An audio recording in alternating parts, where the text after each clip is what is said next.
Chaque mardi soir de 22h à minuit, musique et confidence avec Ludovic Bezeron sur Contact FM. Je sais que vous êtes là. Je sens votre présence. Je sais que vous avez peur. Vous avez peur de nous. Vous avez peur du changement. Je ne connais pas l'avenir. Je ne suis pas venu vous dire comment tout ça finira. Je suis venu vous dire comment ça va commencer. Je leur ferai voir un monde sans loi ni contrôle, sans limite ni frontières. Un monde où tout est possible. Contact FM.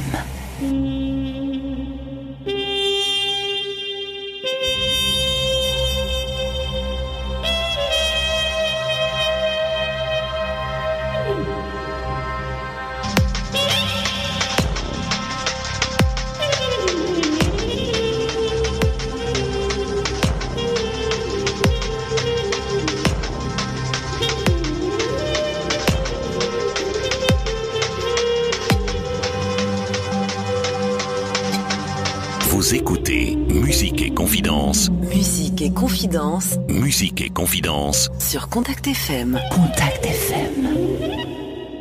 Bonsoir à tous et bienvenue dans cette nouvelle formule radiophonique proposée en diffusion simultanée sur Internet via Facebook et sur les ondes de Contact FM, la seule radio de l'Aude qui vous fait regarder la région d'une autre oreille. C'est donc sur le 88,8 et le 89 de la bande FM, sur www.contactfm.fr, mais aussi sur la page facebook.com/Ludovic Bezeron que je vous invite en toute sympathie à découvrir ce que j'ai imaginé pour vous. Il s'agit d'une invitation nocturne à l'ambiance musicale feutrée, propice aux rencontres et aux confidences. Musique et confidence avec Ludovic Bezeron sur Contact FM. Contact FM. Ce soir, au programme de Musique et Confidence, je reçois Didier Combis qui, sans langue de bois, nous parlera de la vie des politiques. Oui, vous l'avez bien entendu, c'est des politiques, des hommes de pouvoir et de tout l'environnement qui va avec dont nous allons parler. Côté musique, plusieurs titres pour nous accompagner dans cette émission. Bill Rock'n'Roll, la Kubacha, Strolland Clarinette, Dynamica Boogie Piano, Player of Blues et enfin Mary France, des œuvres instrumentales que je vous invite à découvrir durant ces prochaines heures pour un accompagnement orchestral et une programmation musicale toujours plus exclusive. Alors sans plus tarder, je vous demande de bien vouloir porter un tonnerre d'applaudissements à notre invité de la semaine. Merci d'accueillir chaleureusement Didier Combis, directeur dans le secteur bancaire, maire de la commune de Magry, président du CCAS, mais aussi vice-président de l'association des maires ruraux de l'Aude. Bonsoir Didier Combis, merci d'avoir accepté mon invitation. Comment vous sentez-vous ce soir ? Bonsoir tout d'abord, je me sens très bien, en pleine forme, à la veille des congés. Donc après une année compliquée, mais une année compliquée pour tout le monde, au travers de cette crise sanitaire qui aujourd'hui continue et bien présente, avec un regain dans certaines régions, certains départements. Il faut faire très attention et moi j'invite toutes les personnes à aller se faire vacciner rapidement pour pouvoir justement faire face à cette crise sanitaire. Avant de commencer à parler du sujet qui nous réunit aujourd'hui, pourriez-vous prendre un instant et vous présenter à votre tour à nos auditeurs ? Alors, présenter Didier Combis, j'ai 66 ans, je suis directeur d'un secteur bancaire à Carcassonne où je dirige 3 agences. Je suis maire depuis, c'est le 5e mandat que j'entame aujourd'hui, vice-président des maires ruraux. Voilà, je suis grand-père 3 fois, voilà, donc ça c'est quelque chose de merveilleux, de magnifique dans la vie d'un homme avec un grand H que d'être grand-parent. Voilà, donc très heureux, quelque chose très heureux de ce que je fais au quotidien. Merci Didier pour cette belle présentation. Alors pourquoi avoir choisi d'accepter cette invitation ? Et tout d'abord parce que vous me l'avez demandé, puisque vous êtes... on se connaît depuis pas mal de temps, que vous êtes sur Magry également et que se côtoie fréquemment et que effectivement je ne vois pas pourquoi je n'aurais pas accepté votre demande. Allez, en guise d'introduction, je vous propose un document sonore illustrant parfaitement le sujet de ce soir. Il s'agit de Les Politiques, extrait de l'excellente web-série intitulée Tout le monde s'en fout, de Fabrice Debony et d'Axel Latueda sous la direction de Christophe Baudouin de Mia Productions. Et si on revenait sur un truc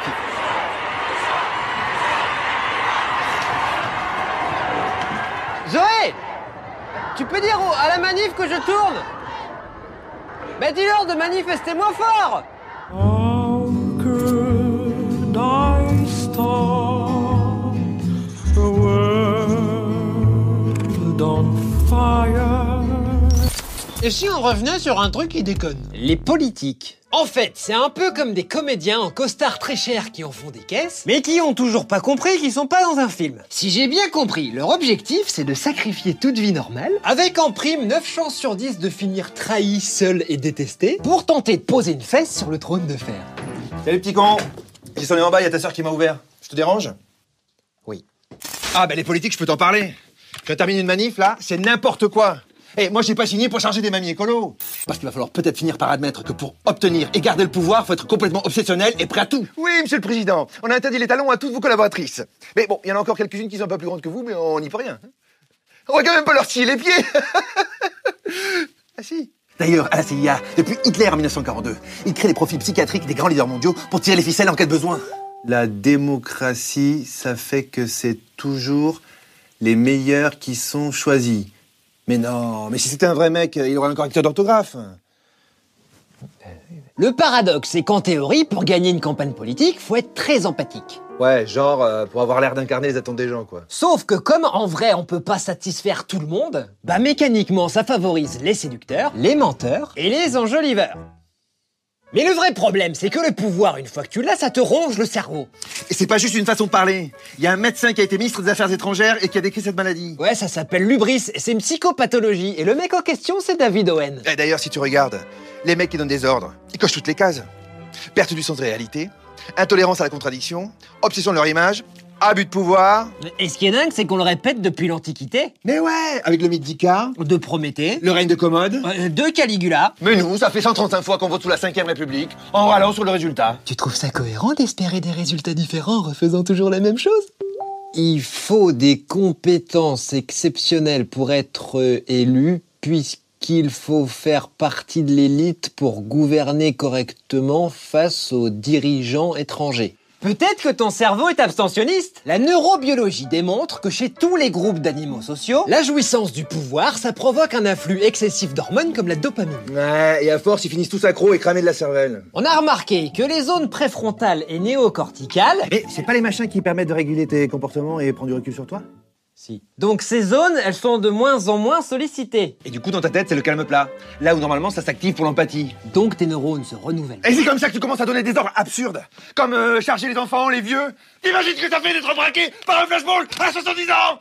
Et si t'ajoutes à tout ça la pression des médias, le manque de sommeil, les critiques et ceux qui vous font la cour... Bah, ça donne les JO du narcissisme sous Prozac. Oui, monsieur le président. Oui, c'est absolument. On a fait construire les machicoulis sous les fenêtres de l'Élysée. Oui, et on est en train de voir pour la fosse à pieux sous le pont-levis, oui. Pardon? Je demande, oui. Christelle, on connaît un éleveur de dragons dans la région ou pas? Mais alors pourquoi on accepte encore de donner notre pouvoir à des fous? Je sais pas. Peut-être parce qu'on est plus éduqué à obéir qu'à consentir, par exemple. D'ailleurs, au lieu de remettre le couvert à chaque fois en attendant un sauveur, peut-être qu'on pourrait se forger un avis et puis l'exprimer par référendum plus souvent? Ou faire tourner les responsabilités, multiplier les nouvelles têtes, et arrêter d'attendre que ceux qui nous ont mis dans la merde nous en sortent. Parce que tant qu'on s'occupera pas de la folie de nos politiques... C'est leur politique de fou qui continuera de s'occuper de nous. Et vous savez quoi? Tout le monde s'en fout. Musique et confidence, vous l'avez compris, ce soir, c'est de la vie des politiques dont nous allons parler sans langue de bois en compagnie de mon invité Didier Combist. Lorsque vous étiez jeune homme, Didier, et après avoir obtenu votre diplôme de droit à la fac de Montpellier, qu'espériez-vous devenir? Employé de banque, avocat, fonctionnaire? Alors c'est vrai que quand on est jeune, on a beaucoup d'envie, on a beaucoup de... Et c'est vrai que bon, à mon époque, beaucoup de choix s'offraient à moi. J'ai choisi le monde bancaire car c'était une orientation qui était très basée sur l'économie et sur l'aide des entreprises parce que comme vous avez pu vous en apercevoir ou que vous le sachiez, je suis très orienté économie et effectivement le bien vivre dans notre pays passera par l'économie, donc par une santé des entreprises et je crois que c'est cela qui m'a conduit aujourd'hui à ce que je suis dans la banque. Alors justement, vous exercez un métier dans la catégorie des cadres administratifs et des commerciaux d'entreprise. Pourriez-vous nous résumer votre carrière au sein du Crédit Industriel et Commercial, plus connu naturellement sous l'appellation CIC? Oh, ma carrière, vous savez, ça fait 45 ans que je suis dans la banque. Alors j'étais assez fidèle au CIC, puisque bon, j'ai commencé la société bordelaise de CIC, qui est devenue CIC Sud-Ouest. J'ai gravi tous les échelons. J'ai beaucoup voyagé aussi. La mobilité, même si elle est importante aujourd'hui, elle l'était aussi avant. J'ai circulé de Bordeaux à Montpellier, en passant par la formation, en passant par beaucoup de métiers, parce que dans la banque, il y a énormément de métiers. Et tout ça, ça m'a conduit à être directeur d'agence, à création d'agence, et ensuite, à responsable de secteur dans ce milieu bancaire. Et aujourd'hui, je suis à Carcassonne, donc, où je dirige 3 agences bancaires. Voyez-vous, le CIC affiche fièrement sa volonté d'accompagner tous ceux qui se sentent entrepreneurs dans leur vie. À votre niveau, vous sentez-vous l'âme d'un coach pour accompagner, je cite, les personnes les plus dynamiques ? Ben oui, je pense que aujourd'hui, mon parcours, aujourd'hui, j'ai souhaité intégrer la banque, c'est que nous sommes au plus près de l'économie et des entreprises et des particuliers. Je crois que notre rôle, effectivement, c'est d'être le plus proche de nos clients, de nos prospects, et de pouvoir effectivement les accompagner dans leurs projets. Alors, c'est pas simple, mais je crois que aujourd'hui, sans les banques, je crois que l'économie serait différente. Et je crois qu'on a pu le voir avec cette crise sanitaire, la mise en place des plans garantis par l'État qui ont été distribués par l'ensemble des banques. Je crois qu'on a démontré aussi la force du milieu bancaire français et surtout la volonté de soutenir l'économie et nos entreprises. Encore une fois, le CIC se positionne clairement comme un acteur économique proactif en s'appuyant sur le slogan suivant « Construisons dans un monde qui bouge ». Pensez-vous que ce slogan, bien ancré dans votre tête, qui vous a poussé à faire de la politique ? Oui, parce que je crois que il est important de construire et de tenir compte du monde qui vous entoure. Je crois que le CIC l'a très bien compris, puisqu'aujourd'hui, nous accompagnons effectivement beaucoup d'entreprises, tant sur le digital aujourd'hui, qui est quand même quelque chose, c'est le point central, que sur l'éco-construction également, puisque nous sommes très orientés sur l'écologie et nous mettons beaucoup de projets sur l'écologie en place et nous finançons beaucoup d'entreprises de ce secteur. Effectivement, construisons. Moi, je me sens très bien à l'intérieur du CIC qui porte beaucoup de valeurs que je porte moi-même. Allez, avant de poursuivre, je vous propose une première pause musicale intitulée Bill Rock'n'Roll, datant de 1955, une date qui doit vous parler, j'imagine, issue de l'album Hot Steel, interprété par Sam Marshall, disponible chez Ibu Music.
venez de nous rejoindre, soyez les bienvenus. Nous sommes en direct jusqu'à minuit sur Contact FM. Vous êtes à l'écoute de Musique et Confidence, le rendez-vous nocturne qui vous permet de libérer votre parole et surtout d'exprimer vos émotions. La politique, la vie des politiques est le sujet de la soirée. Et pour vous accompagner durant tout ce programme, eh bien, je reçois Didier Combis, acteur politique, homme d'engagement, homme de terrain, personnage légitime pour nous parler justement de la vie des hommes politiques. Alors Didier Combis, commençons par le début. Quand vous êtes-vous découvert cette passion pour la politique ? Je me suis découvert cette passion pour la politique très jeune, mais j'étais moi-même très engagé sur un plan sportif, puisque j'ai fait du sport très longtemps, jusqu'à l'âge de 30 ans. Puis je me suis engagé effectivement dans le milieu associatif, qui était un peu la suite logique de ce que j'avais pu faire sur les terrains de foot. Et ensuite j'ai eu besoin effectivement de concrétiser davantage ce que j'avais pu voir sur le monde associatif. Et je crois qu'il n'y avait que la politique qui pouvait me l'offrir, c'est-à-dire être un peu l'acteur de cet élan économique, et surtout pouvoir mettre enfin en place mes idées et en faire bénéficier l'ensemble des populations, et surtout toujours fonctionner dans l'intérêt général. Et comment vous avez réalisé ou tout simplement pris conscience que vous étiez en capacité de devenir finalement un homme politique à part entière ? Vous savez, on le découvre au fur et à mesure des situations. Je crois que mon premier mandat, c'est de la découverte, puisque moi je crois que le mandat d'élu, c'est un métier. Moi je dirais que c'est un métier. Je l'ai appris au fur et à mesure des années et des mandats qui se sont succédés. C'est très riche, puisque l'on côtoie, c'est beaucoup de découvertes, on apprend beaucoup de choses, et tout ça dans un intérêt pour le bien-être des gens. Et je crois que ce qui m'a toujours animé, c'est surtout ce bien-être des gens, de les accompagner, la proximité avec les personnes, de les écouter, et surtout d'avoir une qualité de vie que tout le monde souhaite. Et puis je dirais le maître mot, c'est d'être à l'écoute des gens. Beaucoup de gens sont souvent perdus, ont besoin de soutien, et je crois que le politique là aussi doit faire beaucoup de choses et doit accompagner ces gens-là. Moi je dirais que la politique, dans le sens noble du terme, c'est quelque chose d'extraordinaire. Malheureusement, et on en parlera peut-être, la politique a été mangée par les hommes, et les hommes aujourd'hui s'en servent plus pour eux que pour l'intérêt général des populations. Pourquoi vous êtes-vous engagé dans cette voie, la politique justement ? Vous auriez très bien pu choisir un autre moyen d'action pour exprimer vos idées, accompagner les gens, les aider. Pourquoi ? Tout simplement parce que je pense, et j'en suis convaincu, la politique a les clés de beaucoup de choses, à condition effectivement de le faire dans l'intérêt général et sans en être entre guillemets un alimentaire. Je crois que le pouvoir appartient aux politiques et la politique appartient aux gens. Donc je crois que tout ça c'est le cœur de la vie, c'est le cœur d'une société, c'est le cœur de notre société, tout simplement. Dès le début, vous rejoignez le Parti socialiste. S'agit-il pour vous d'une opportunité politique ou alors d'une convergence vers des valeurs communes ? Alors c'est pas du tout une opportunité, parce que si ça avait dû être une opportunité, peut-être que j'aurais eu d'autres mandats. Et pour ceux qui m'ont suivi, je crois que c'est pas le cas. J'ai choisi le Parti socialiste parce que c'était très ancré familialement chez moi. Et pour faire un peu d'historique, on a toujours parlé de politique à la maison, et même chez mes grands-parents et mes arrière-grands-parents, puisque une petite anecdote, ma grand-mère a reçu Jean Jaurès à la maison. Donc, vous voyez, c'est toute une histoire. Donc, on a été bercé là-dedans. Et effectivement, le Parti socialiste, pour moi, je crois que tout le monde est quelque part socialiste, dans le sens, encore une fois, noble du terme. Tout le monde veut une meilleure vie, tout le monde veut bien vivre dans ce pays, tout le monde veut des avantages.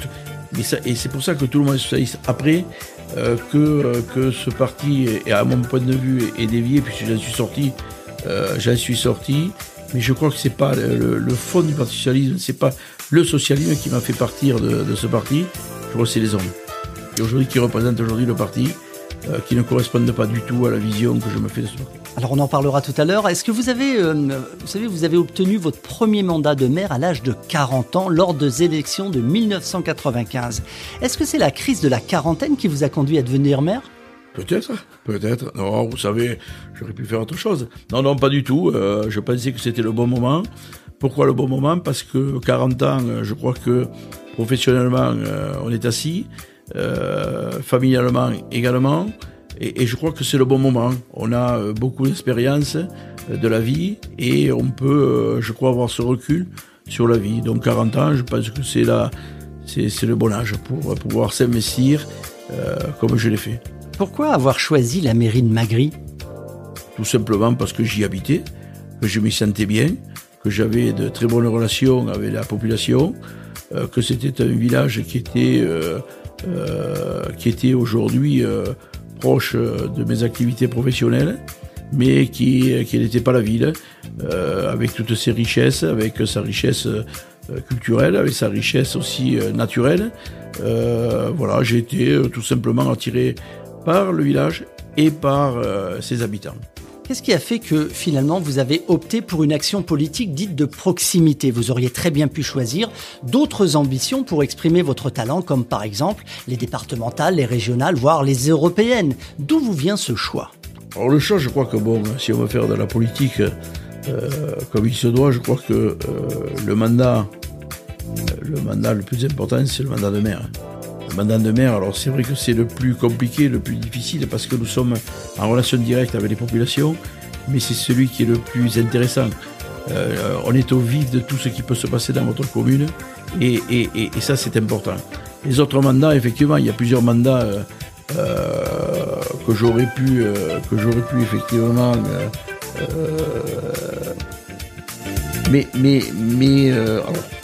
effectivement, ça aurait pu se faire, ça s'est pas fait. J'étais peut-être pas dans le bon wagon au moment où les choses se sont présentées.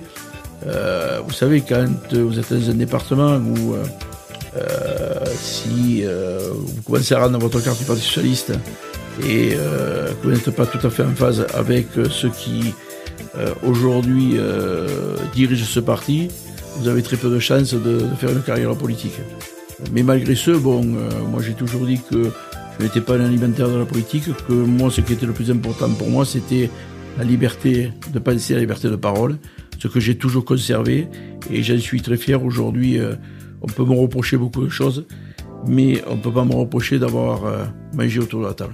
Alors justement, rappelons-le, le maire est chargé de l'exécution des décisions du conseil municipal et il agit sous le contrôle de ce dernier. Ses missions consistent notamment à représenter la commune en justice, à passer des marchés, signer des contrats, exécuter le budget, bref, à gérer tout le patrimoine. Vous attendiez-vous à de telles obligations lors de votre première investiture ? Pas du tout. Pas du tout. Donc j'étais effectivement, avant de me lancer dans cette belle histoire, effectivement, je m'étais renseigné sur véritablement la charge des élus et d'un maire. Mais effectivement, quand on est aux commandes et que on doit prendre des décisions, et surtout que vous êtes face à tellement de responsabilités, effectivement, je le dis honnêtement, je ne pensais pas que c'était aussi lourd. Ça mérite, je dirais que l'élu, la charge de maire mérite qu'on y prenne un peu plus d'attention et surtout de dégager davantage de temps. C'est très difficile aujourd'hui d'allier son côté professionnel et également le côté politique. Voilà. Donc c'est pour ça que peut-être que il y a beaucoup de personnes, des retraités, il y a beaucoup de gens de même catégorie socio-professionnelle, il y a qui se sont lancés dans la politique. Pourquoi il y a très peu de chefs d'entreprise? Il faut se poser les bonnes questions. Et pourtant, je crois que ils amèneraient beaucoup à l'économie, tout simplement parce que c'est pas compatible aujourd'hui. Sauf erreur de ma part, ça fait près de 26 ans que vous siégez à la mairie de Magry. Alors comme Robinson Crusoe est sur son île, c'est pas un peu long pour un seul homme ? Peut-être. Peut-être, vous avez peut-être raison, c'est un peu long. Alors quand on est passionné, on ne trouve jamais les choses qui sont longues. Moi, je pense que quand la passion vous fuit, il vaut mieux arrêter. Moi, je suis toujours très passionné par ce que je fais. Alors pour certains, c'est un peu long, effectivement. Mais bon, je leur dis d'attendre un petit peu. Bon, je serai passé la main le moment venu. Entre nous, c'est quoi votre secret pour durer ? Le secret pour durer, je sais pas, c'est peut-être à la population à qui il faut poser la question. Je crois qu'il faut être disponible, il faut être loyal, il faut être honnête, il faut s'investir comme il se doit. Je crois que il faut dire les choses quand il faut les dire. Il faut écouter ce qu'on doit entendre. Et puis je crois que il faut être. Moi, je crois que quand on n'a pas d'ambition politique et que c'est pas la politique qui vous tire pour avoir tel ou tel mandat, je crois tout simplement que on parle vrai aux gens, quoi. Enfin, humainement, le maire est souvent le premier maillon de la chaîne politique, on en a parlé tout à l'heure. C'est l'élu numéro 1 qui est en première ligne, toujours disponible et dans l'obligation de servir. Comment vous vivez cela ? Alors, je ne vous cache pas que des fois c'est très compliqué. Alors c'est très compliqué familialement, puisqu'on peut vous appeler à n'importe quelle heure du jour ou de la nuit. C'est vrai que pour le moindre petit problème, même si ça ne regarde pas la mairie, si c'est des problèmes entre voisins, de voisinage, ou qui est purement de l'intérêt privé, on appelle le maire. Le maire, c'est voilà. À l'époque, il y avait le maire, il y avait le curé et l'instituteur. Dans nos villages, maintenant, il n'y a plus de curé, il n'y a plus d'instituteur, il ne reste plus que le maire, voilà, et qui doit suivre tout ça, quoi.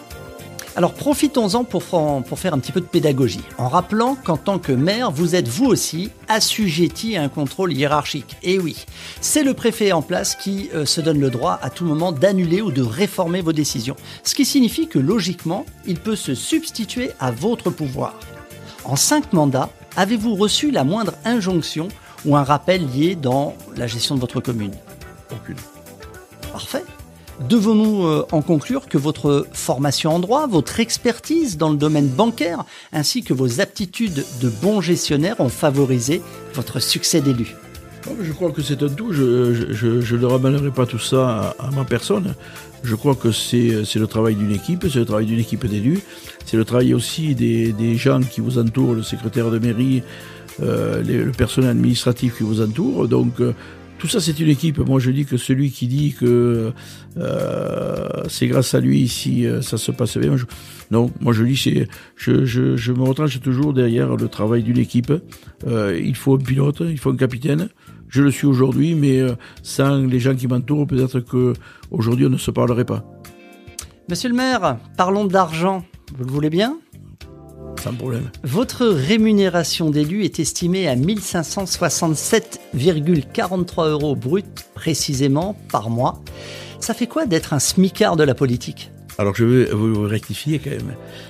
Je n'ai, dernier mandat, j'ai refusé l'augmentation qui a été allouée par l'État et je suis resté à l'ancienne rémunération qui était allouée au maire, c'est-à-dire 1032 brut par mois. C'est-à-dire que j'ai refusé totalement l'augmentation.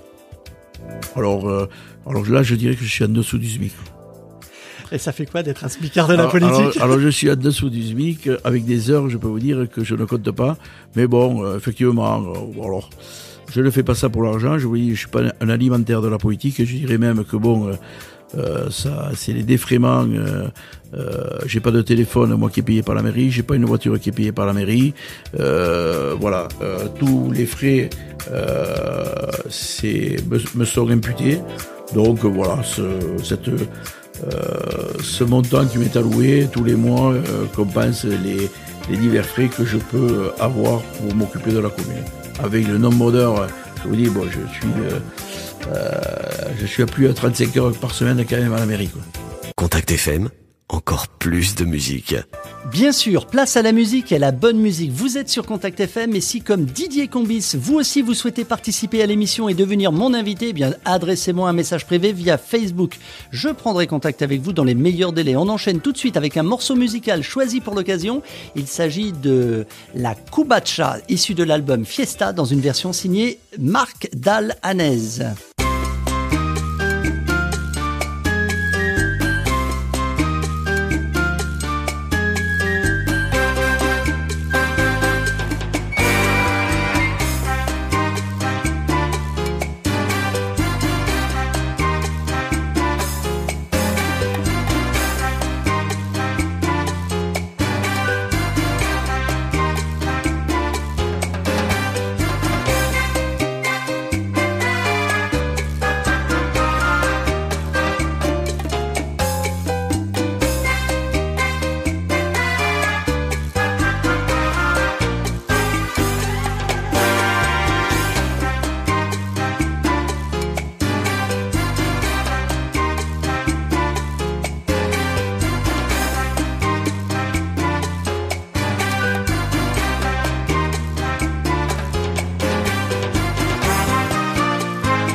Le 24 janvier 2014, la Dépêche du Midi titrait « Didier Combis, 30 ans de militantisme, rend sa carte au Parti Socialiste ». Rétrospectivement, comment vous expliquez cela, Didier ? Vous savez, quand on se sent pas bien dans cette famille, alors que bon, j'ai essayé de m'expliquer, alors moi effectivement, bon, il y en a à qui on a refusé la carte, d'autres qu'on a déchiré la carte, moi j'ai rendu ma carte. Donc, je crois, moi, le Parti Socialiste ne m'a pas mis dehors. Alors, peut-être que j'aurais attendu, je plaisante, il m'aurait mis dehors, mais bon, je crois que je l'ai fait tout simplement lors des dernières sénatoriales où je voulais qu'il y ait un véritable débat au sein du Parti Socialiste concernant la désignation des candidats. En aucun cas, je ne souhaitais être candidat. Je souhaitais tout simplement que l'on puisse discuter et qu'il y ait vraiment que ce soit très ouvert sur ce que souhaitait le Parti Socialiste, comment, avec les nouveaux acteurs. Bon, on m'a dit tout simplement, que les candidats étaient déjà désignés et que bon, d'avoir des discussions autour de table, ça servait à rien. Donc c'était pas la conception que j'avais moi d'un parti politique et encore moins du Parti Socialiste qui faisait partie de ma famille. Et s'il y avait beaucoup de regrets, je vous le cache pas, que j'ai rendu ma carte parce que je ne me sentais plus du tout bien dans ce parti qui reste, je le dis encore, je suis un homme de gauche, si on peut appeler ça un homme de gauche, mais moi je suis quelqu'un de très social, je suis quelqu'un aussi très économique, mais l'économique et le social, pour moi ça marche de pair.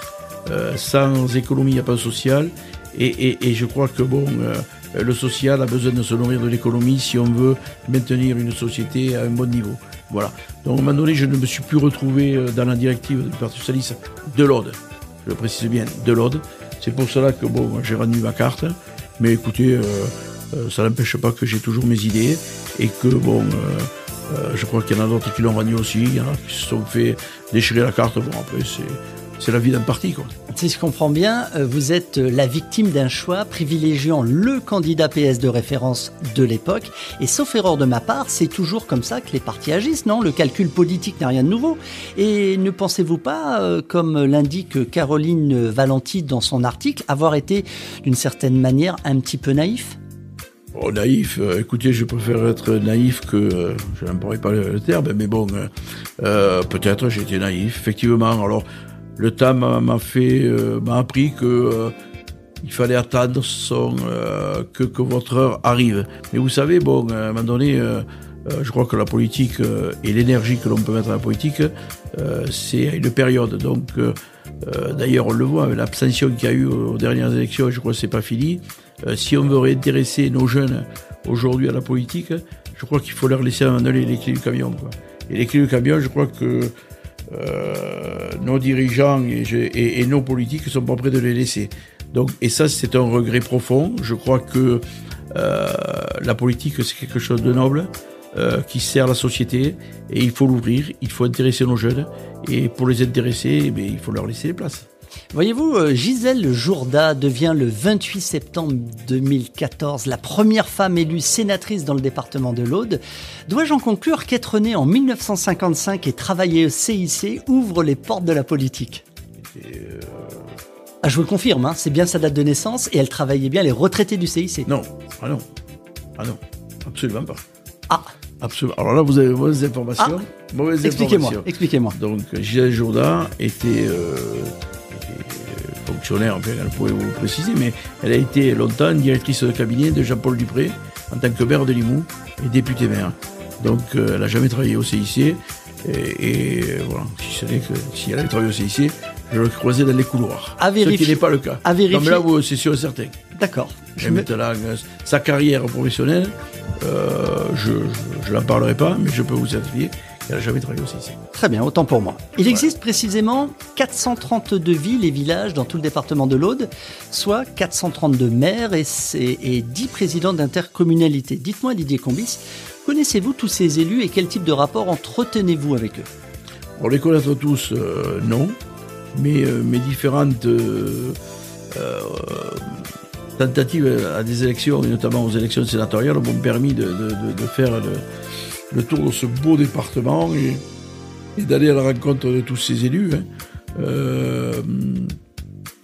Et aujourd'hui, effectivement, étant premier vice-président des maires ruraux, j'ai beaucoup de contacts avec ces maires qui font un travail, encore une fois, remarquable sur le terrain.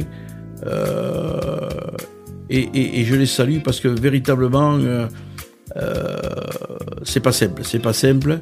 Et je vous dis, dans ce département, on a vraiment des élus de qualité, surtout les maires de qualité. Voilà, donc j'en connais beaucoup. Mais je dirais, je connais peut-être 75% des maires, ce qui est déjà pas mal sur un département comme l'autre. Oui, c'est énorme, voilà. Exact. Quelles sont les raisons qui vous ont poussé à vous rapprocher de La République En Marche alors que vous étiez jusque-là sans étiquette ? Alors La République En Marche, c'est pas un parti politique, même si certains le disent, c'est un mouvement. Je me suis rapproché de La République En Marche au moment où effectivement, j'aurais pu me rapprocher aussi du PRG. Pourquoi ? Tout simplement parce que c'était un rassemblement des forces politiques qui allait aller du centre-gauche au centre-droit. Je suis persuadé que c'est en rassemblant les idées et en rassemblant les forces intellectuelles qu'on arrivera justement à faire fonctionner ce pays. Et ce n'est pas une guerre purement politicienne qu'on y arrivera. Donc moi je suis bien dans ce parti d'En Marche, même si on peut critiquer ce parti aujourd'hui. Je m'y sens bien parce que on m'impose rien. J'ai toujours ma liberté de parole on écoute ce que je dis, on en prend en compte, on discute, on n'a pas souvent les mêmes idées autour de la table, mais je crois que c'est la richesse aussi de ce parti. Et je suis totalement convaincu que c'est par le rassemblement qu'on arrivera à sortir la France de la problématique économique que nous connaissons aujourd'hui et que nous serons dans le bon wagon sur le plan mondial. En août 2019, vous affirmiez: en janvier 2020, si tout va bien, je ferai valoir mes droits à la retraite. Mon engagement sera donc tout entier tourné vers l'économie de mon territoire et de sa réussite. Je ne m'interdis rien, j'irai là où je serai le plus utile. Qu'avez-vous fait ensuite ? Mais vous le savez, quand je me suis présenté au municipal, ensuite je me suis présenté au sénatorial, avec effectivement les résultats que tout le monde collait, parce que là aussi, alors le sénatorial c'est une élection un peu compliquée puisque ça s'adresse uniquement aux grands électeurs, et quand on connaît la couleur politique du département de l'Aude, effectivement c'est assez difficile de pouvoir émerger là-dessus, mais j'aurais pu aller au départemental, j'aurais pu aller au régional. J'y suis pas allé parce que j'avais envie de faire un petit break suite à ces 25 ans d'investissement fort, à cet investissement aussi très lourd des sénatoriales qui m'ont pris énormément de temps et d'énergie. Et puis alors là aussi je suis peut-être un peu naïf, mais je pensais que on ferait peut-être la place à des jeunes, ce que j'avais cru comprendre de nos dirigeants qui ont été élus aujourd'hui. C'est pas été le cas. On continue à monopoliser le pouvoir. On continue, c'est toujours les mêmes personnes qui ont les places, et on laisse rien à la jeunesse. Ça me désole. Moi, je dis effectivement, puisqu'on m'a posé la question, et la personne qui m'a posé la question, c'est celui qui aujourd'hui a en charge les destinées de ce canton. Je croyais qu'on s'était compris. Je m'aperçois que non. Donc voilà. Donc moi je le dis ouvertement, place à la jeunesse. Ouvrons les mandats à société civile. Faisant en sorte que il y ait du renouvellement dans la vie politique. Je pensais que j'avais été entendu. Je n'ai pas été, mais je suis convaincu et je maintiens ce que j'ai dit. Je maintiens ce que j'ai dit. Donc j'ai pris du recul. Je pense que j'ai pris du recul. Je vais m'occuper pleinement de la commune, mais je m'en suis toujours occupé. Mais voilà.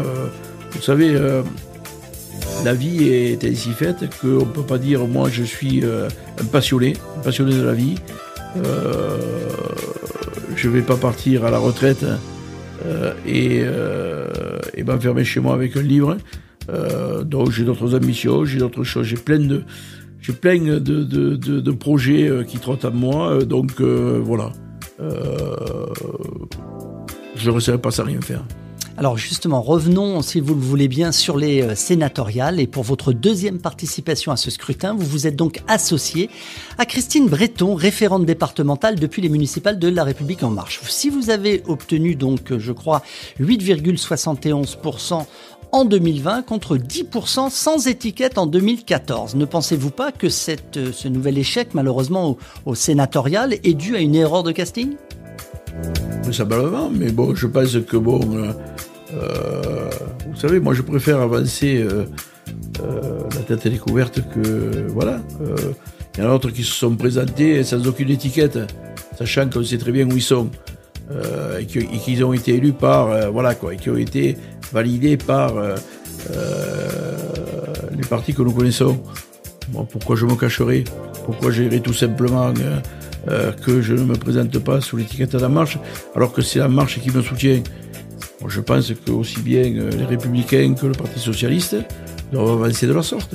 Voilà, et ne pas se cacher quand on va aux élections. Je crois que la loyauté, et je crois qu'il faut être très clair dans la vie politique, et je pense que c'est bien aussi pour les électeurs, qu'ils sachent pour qui ils vont voter. Mais l'homme est important aussi. Voilà, donc après, effectivement, La République En Marche a été sanctionnée au sénatorial. Je ne l'avais pas été quand j'étais parti sans étiquette, mais vous savez, je ne l'ai pas été parce que je crois qu'il y avait beaucoup de revanchards aujourd'hui la première fois qui avaient voté pour moi, j'ai un parti socialiste qui aujourd'hui souhaitait sanctionner la République en marche. 2 points, bon, ça va, ça vient. J'y suis allé parce que j'avais envie d'y aller. Je savais très bien que dans ce département, ce serait hyper difficile, puisque bon, quoi qu'on puisse en dire, le département, on l'a vu au régional, on l'a vu au départemental, on l'a vu au sénatorial, c'est quand même encore le Parti socialiste qui règne. Je crois qu'il faut être patient, mais qu'un jour, la page va se tourner. J'espère qu'elle se tournera le mieux possible, de façon à ce que les populations n'en souffrent pas. Moi, aujourd'hui, ce que je peux constater, c'est que nous sommes quand même le deuxième département le plus pauvre de France, que rien n'est fait ou très peu pour la jeunesse, et que nous avons d'immenses richesses. Donc, moi, je dis aux hommes politiques, posez-vous les bonnes questions. Ma seule mission, c'était d'apporter ma pierre à l'édifice sur un plan économique. On n'en a pas voulu. Écoutez, c'est pas grave. Vous savez, je continuerai, moi, à garder mes opinions et mes idées. Et si on a besoin de moi, je suis là. Mais sans aucune arrière-pensée et sans un projet, je dirais, je ne me ferai pas acheter, quoi. Alors, pardonnez-moi, monsieur le maire, de revenir sur cette question. Vous y avez répondu en partie, mais j'aimerais vraiment avoir une réponse plus précise. D'après vous, pourquoi le vote des grands électeurs n'a pas été, pourquoi n'ont-ils pas répondu favorablement, justement, à votre candidature?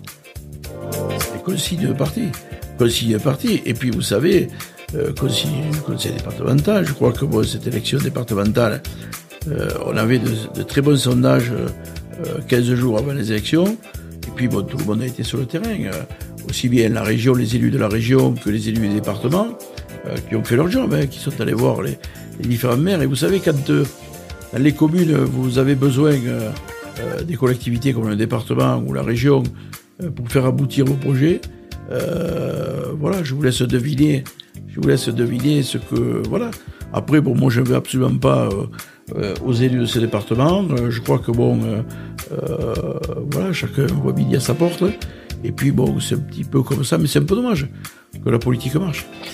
Quoi qu'il en soit, vous êtes le maire de Magry jusqu'en 2026. Vous connaissez le dicton, jamais 203. Alors à 72 ans, l'âge de la sagesse, oserez-vous tenter une 3e fois? Le titre de sénateur est confirmé, allez là où vous serez le plus utile. Je pense que, sans trahir les secrets, et puis sans dire réellement, vous savez, la vie peut vous apporter des choses, puis on ne sait pas. Je me projette plus aussi loin là aujourd'hui. Si j'ai pu le faire à un certain moment, comme vous le dites, je suis arrivé à l'âge de la sagesse. Donc j'ai aussi une famille, et je crois que dans une vie, la famille, c'est important. Et si aujourd'hui, je suis devant vous, c'est aussi grâce à ma famille qui m'a permis et qui m'a soutenu durant ces années, aussi bien professionnelles que politiques. Donc, je dirais que peut-être je vais m'occuper un peu plus des miens. Très bien. La politique, vous savez, c'est une discipline particulièrement difficile et c'est pas à vous que je vais l'apprendre. C'est pourquoi, selon vous, il faut redonner la parole aux citoyens, leur offrir un espace d'expression et de décision. Je vous cite, vous avez dit, beaucoup de gens veulent s'investir dans la vie publique, mais ils en sont écartés alors qu'ils ont des idées novatrices à proposer. D'ailleurs, ils en sont écartés parce qu'ils ont des idées. L'un des problèmes de la France, c'est qu'elle a une classe politique âgée, 65 ans en moyenne, et qui ne se renouvelle pas. On retrouve toujours les mêmes à la même tête, y compris dans l'Aude. Et ça décourage les citoyens, surtout les jeunes, et c'est ça qui est grave. Aujourd'hui, comment expliquez-vous cela et qu'aimeriez-vous apporter pour que cela change ? Moi, je dirais tout simplement que c'est pas une question d'âge. Je pense que c'est une question de privatiser un peu le pouvoir, quoi. Je dirais que le seul fait de cumuler les mandats m'insupporte.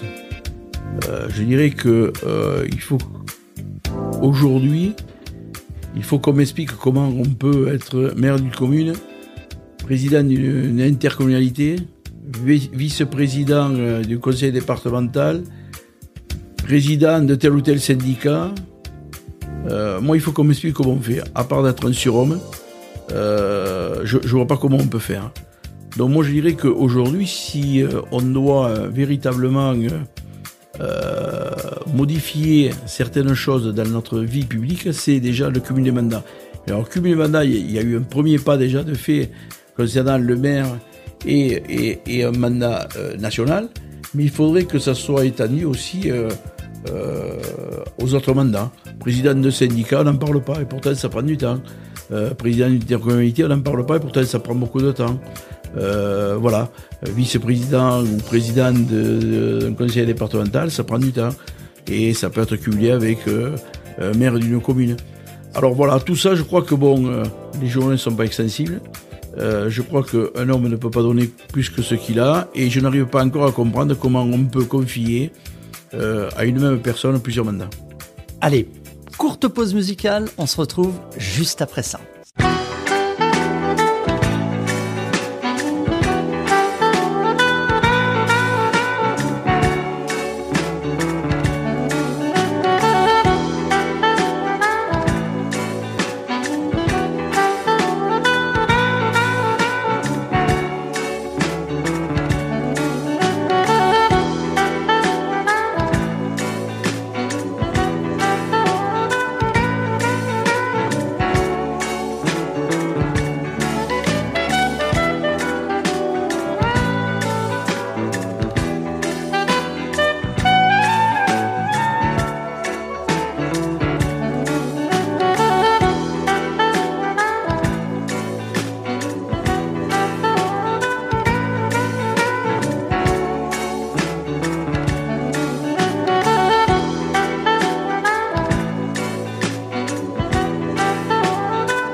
Magnifique morceau instrumental signé Yvon Rioland et Philippe Bréjean pour un titre intitulé Stroll on Clarinet tiré de l'album Lésure.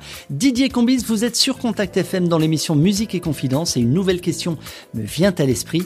Quel genre de jeune homme étiez-vous à l'adolescence ? Alors déjà j'ai vécu une adolescence, une jeunesse magnifique. C'était, vous savez, je suis né, vous l'avez rappelé, en 1955, donc j'ai vécu des moments où la liberté elle était réelle et à tout point de vue.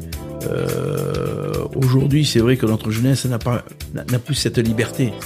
Il y a beaucoup d'interdits pour notre jeunesse. Nous n'avons pas trop vécu. Et je dirais que moi personnellement, je ne regrette rien et il fallait revenir en arrière, je le ferais volontiers parce qu'encore une fois. Moi j'ai vécu une jeunesse extraordinaire et magnifique. Dans quelle région Dans l'Hérault. Dans l'Hérault. La ville Clermont-Lérault. J'ai vécu toute ma jeunesse à Clermont-Lérault. J'ai toujours des amis d'enfance où on se retrouve à minima 2 fois par an pour se rappeler un peu les bons souvenirs. Et c'est vraiment extraordinaire que d'avoir gardé ce contact avec des amis Voilà, maintenant, on s'est connus, on avait l'âge de 5 ans et jusqu'à aujourd'hui, il y a toujours le même groupe d'amis. Ce qui prouve que l'amitié, c'est quelque chose de fort. On dit qu'on n'a pas 50 amis, mais effectivement, quand on a des amis, des fois, c'est aussi ou plus important que la famille. Et ce qui change un peu de la politique. Quand on me dit ton ami, non, il n'y a pas d'amis. En politique, il n'y a pas d'amis. Il n'y a que des relations. Et je crois que c'est très bien comme ça. Qui vous a élevé durant votre enfance? Vos parents, grands-parents ou une nourrice? Mes parents qui étaient commerçants. Et effectivement, moi, vous savez, j'étais demi-pensionnaire, même pourtant j'habitais la ville où je faisais mes études et j'étais demi-pensionnaire, donc je n'arrêtais pas à midi, je restais même le soir en études. Voilà, mais bon, on était heureux. Quels souvenirs gardez-vous de cette époque? Vous semblez plutôt avoir de bons souvenirs. Avez-vous en tête une anecdote significative de cette période de votre enfance? Pas particulièrement, si ce n'est la forte amitié qui régnait, la joie de vivre qui régnait dans notre environnement. J'habitais dans un HLM et c'est vrai qu'on était... les gens qui habitaient à côté de nous sont devenus des amis, ils sont toujours restés des amis. On sortait le soir. Aujourd'hui, vous voyez, les villes et les villages ont changé. Vous venez à Magri, avant il y avait du monde sur les bancs, maintenant il n'y a plus personne le soir. Ce côté rencontre des gens, voilà, ça s'est perdu. Et ça, je le regrette, car ça nous permettait effectivement de lier des liens d'amitié forts, et puis je pense d'être un peu plus fort dans la vie, quoi. Revenons vers les études et précisez-moi votre parcours de formation. Quelles études vraiment avez-vous suivi de votre enfance jusqu'à l'âge adulte et pourquoi ce choix? Les études, j'ai fait le PC, comme tu vois. À l'époque, il y avait le certificat d'études. J'ai passé le certificat d'études. Ça, c'était incontournable. Si on n'avait pas le certificat d'études, voilà, c'était compliqué. Après, j'ai passé le brevet, l'école, après j'ai passé le bac. Après, je suis allé à l'école de commerce. Après, j'ai fait le droit. J'ai fait également je suis rentré dans l'école de publicité. Ça m'a pas plu du tout. De la communication. Et puis j'ai fait aussi pendant 2 ans des études comptables. Voilà également. Alors le tout a fait que je suis rentré dans la banque, quoi. Donc quand on regarde les métiers qu'il y a dans la banque, c'est du droit, c'est de la comptabilité, c'est du commerce, c'est du juridique. Donc ça ressemblait tous ces métiers. Donc je crois que c'était le bon choix. Durant vos études, et justement vos études de droit à la fac de Montpellier, quelle était votre plus grande source d'inspiration? Alors je vais vous dire que le droit, c'est quand même une matière compliquée, quoi. Et j'ai vite su que je ne continuerai pas là-dedans, quoi. Voilà. Je pense que ça ne me collait pas du tout, les textes et les droits, la loi sur le texte de loi, tout ça, c'était... Moi, j'avais besoin davantage de contact humain, j'avais besoin davantage de rapports relationnels qui débouchaient sur un peu c'est peut-être une terme un peu fort, mais sur du business commercial, quoi. J'ai toujours été très attiré par le côté commercial et même dans la banque, où il y a plusieurs métiers, c'est toujours le commercial qui m'a poussé, quoi. Le droit, non, j'ai rien retenu, quoi. Allez, c'est ce qui m'amène à rebondir sur le sujet qui nous rassemble ce soir et à vous poser cette question: en quoi finalement la politique avec un grand P nourrit-elle vos émotions?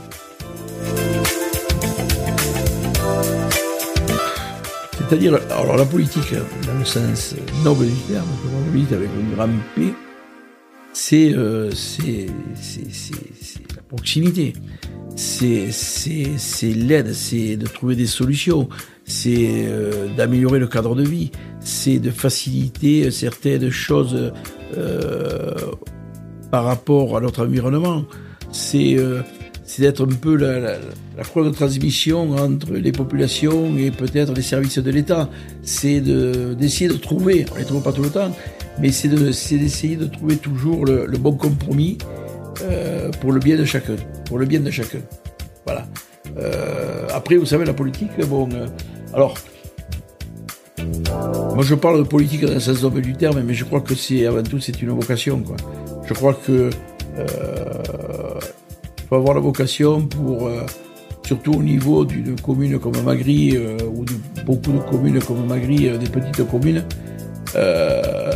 pour s'investir comme nous le faisons.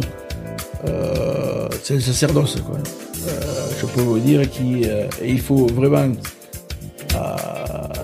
être bien accompagné familialement, avoir la tête sur les épaules pour pouvoir continuer à fonctionner compte tenu du contexte actuel. Vous êtes à l'écoute de Contact FM, on marque une courte pause musicale avec Tino Santavrès pour un titre intitulé Dynamica.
Direct sur les 88,8 et les 89 de la bande FM, en digital sur www.contactfm.fr ou encore en live depuis ma page Facebook /Ludovic Bezeron. Alors monsieur le maire, maintenant que vous avez accepté de nous parler de votre enfance, de votre adolescence et de votre vie d'homme, si vous me le permettez, poursuivons ce voyage. Vous souvenez-vous d'une période de votre vie où vous avez pu ressentir un changement positif ou négatif, un véritable changement dans votre existence? Quel était-il et à quel moment? Alors, changement d'existence, il y en a eu plusieurs dans ma vie. J'ai été père pour la première fois. C'est un moment, je crois, très fort dans la vie d'un homme, avec un grand H, c'est-à-dire homme-femme. Son premier est toujours quelque chose d'extraordinaire. Ensuite, donc, il y a des étapes dans la vie, et à chaque étape de la vie, je dis que chaque étape de la vie construit l'homme. Ça a été une première étape. Ça a été aussi les évolutions que j'ai pu connaître sur le plan professionnel, les satisfactions que j'ai pu avoir sur le plan professionnel qui m'ont amené aujourd'hui à ce poste de responsabilité. C'est aujourd'hui d'être accompagné au quotidien par mon conjoint. Ça, c'est très important. Je crois que d'avoir... je ne remercierai jamais assez la personne qui m'accompagne aujourd'hui, car je sais que c'est pas toujours simple d'accompagner quelqu'un qui est très pris, professionnellement et en plus politiquement, parce que je suis un passionné et il faut que toujours j'aille au bout de mes passions. Un passionné, c'est très compliqué à vivre. Donc je remercie encore 1000 fois ma compagne d'accepter ce que je suis aujourd'hui. Mais vous savez, on va en parler de votre compagne tout à l'heure. Voyez-vous, aussi surprenant que cela puisse paraître, moi j'aimerais savoir, Didier Combis, ce que vous pensez. Alors vous voyez, on va revenir sur la politique et on va reparler des Français. Justement, j'aimerais savoir ce que vous pensez de ces Français qui rejettent la politique et qui ne vont plus voter. Vous en aviez déjà dit quelques mots tout à l'heure. On parle d'abstention, bien sûr. Avez-vous des propositions pour enrayer la situation? Alors moi déjà, enrayer la situation, il faut faire reprendre goût aux gens d'aller voter. Il faut peut-être faire un peu d'historique et peut-être rappeler aux Françaises et aux Français que bon nombre de personnes se sont fait tuer pour avoir le droit de vote. Ça c'est important, ça c'est le respect. Ensuite, dire Yaka Faucon, c'est toujours facile. Et je crois que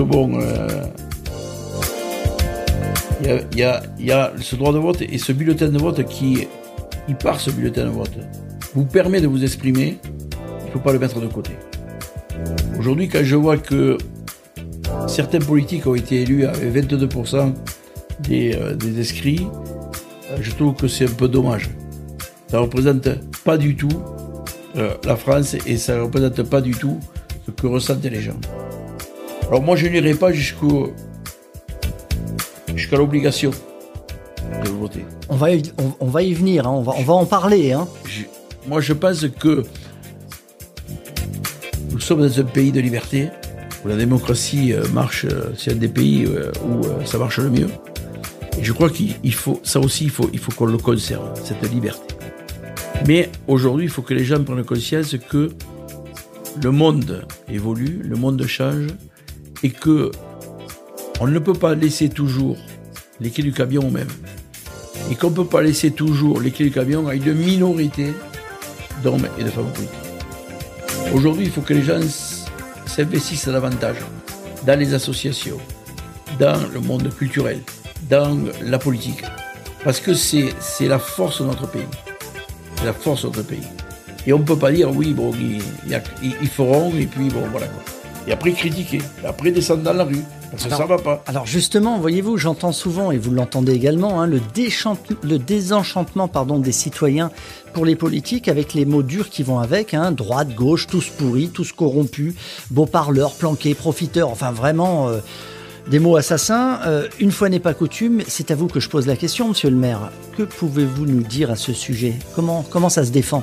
Alors moi je pense que c'est un peu facile de dire tous pourris. Et je trouve que là, les médias ne jouent pas le jeu. Je dirais que, je vais en parler aujourd'hui du parti des élus de petites communes, et sur les 36 000 communes en France, il n'y a pas 36 000 pourris. Et on est bien content de trouver un maire quand il y a des problèmes. Et le maire, il est là. Donc ça veut dire que déjà, dans ce monde politique, il n'y a pas que des pourris. Mais dans les autres collectivités, c'est pareil. Moi, je dis, ne serait-ce que de s'occuper des gens, c'est déjà quelque chose d'important. Alors certes, il y a peut-être des pourris, mais il ne faut pas en faire une généralité. Et je trouve qu'aujourd'hui, ce discours, moi, ça ne me correspond pas. Ça ne me correspond pas et ça me blesse. Parce que bien souvent, les personnes qui emploient ces termes-là, c'est des gens qui ne se sont jamais occupés de rien. Ils ne veulent s'occuper de rien et qui critiquent toujours. Alors, J'entends bien, hein, ça vous touche. La critique est aisée, mais l'art est difficile. Ouais, j'entends bien que ça vous touche, mais d'après vous, comment changer le regard des Français vis-à-vis du monde politique actuel? Alors, moi je pense que Eden, alors je suis peut-être mal passé pour en parler, mais c'est de dire 2 mandats et on arrête. Ah bah justement, alors on constate sans mal que le cumul des mandats engendre souvent des situations de monopole et de multiples pouvoirs concentrés dans les mains d'un seul homme, c'est pas facile. Voilà. Alors moi je dirais que le cumul des mandats interdit, quel que soit, vous êtes maire, mais vous ne pouvez pas être conseiller général. Si vous êtes conseiller général, vous ne pouvez pas être conseiller régional. Si vous êtes conseiller régional, vous ne pouvez pas être sénateur. Voilà. Et puis oui, c'est pas. Derrière, et 2 mandats. 2 mandats, il le faut parce que bon, un mandat c'est très compliqué de mettre en place sa politique, de sortir les financements qu'il faut et de voir effectivement les projets mis en place. Mais moi je limiterai les mandats à 2 et je supprimerai le cumul. D'accord, ça c'est des actions concrètes. Ça voudrait dire qu'il faudrait qu'il y ait davantage de personnes qui viennent se mêler ou qui aient l'envie de venir prendre le relais. 2 mandats et supprimer le cumul. Je pense que déjà ça laisserait beaucoup de place aux gens. Petite précision, monsieur le maire, vous cumulez des mandats politiques ou? Non. Ah d'accord. Ok. Malgré un rejet catégorique des politiques, comprenez-vous l'intérêt suscité par les élections présidentielles pour les Français? Ne confondent-ils pas, je dirais, les enjeux? Le président de la République, c'est l'État. C'est l'État, ça touche le quotidien des gens. Aussi. Oui, mais les grades de décision politiques émanent de l'État. Les financements, aujourd'hui, vous avez le plan de relance. Le plan de relance vient de l'État.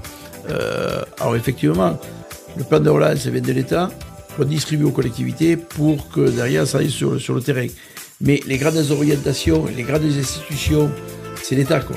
Et on s'identifie plus à un gouvernement, à un chef d'État, que peut-être sur des mandats qui sont moins, entre guillemets, valorisants. Alors, vous le savez très bien, en politique, tout est fonction des partis. Et pourtant, en 2016, on a vu Emmanuel Macron créer le sien avec En Marche. Plus tard, lors de la présidentielle 2017, il a su se faire élire face à Marine Le Pen avec un succès tout à fait relatif. Pourquoi avoir choisi de le soutenir? Vous en avez parlé un tout petit peu tout à l'heure, mais pourquoi avoir choisi, avez fait ce choix? Aujourd'hui, n'y voyez-vous pas soit une erreur de stratégie ou au contraire peut-être une vraie opportunité? Alors vous savez, moi je crois que j'étais un des premiers maires à soutenir la candidature d'Emmanuel Macron publiquement. Donc je ne me suis pas caché. Je continue à le soutenir. Je ne me cache pas.